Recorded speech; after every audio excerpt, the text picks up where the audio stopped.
नाती वरिष्ठ अभिनेता उत्तम महांती मात्र 66 वर्ष बयस मेदांत हस्पिटाल रे चिकित्साधीन अवस्था तांकर मृत्यु होइछि।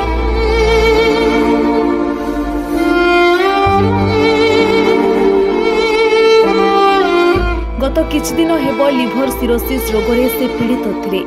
तांको अकाल वियोगरे सारा ओडिशा रे शोकर छाया खेली जाइछि।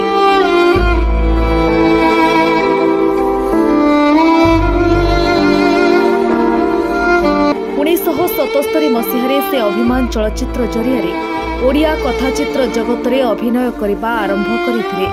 तांको अभिनीत दंडा बालुंगा, पुओ मोर भोला शंकर, सुहाग सिंदूर, लक्ष्मण रेखा, जसोदा, फूल चंदन, एई आम संसार भली अनेक चलचित्र रे से दर्शकों हृदय जीतिछंती।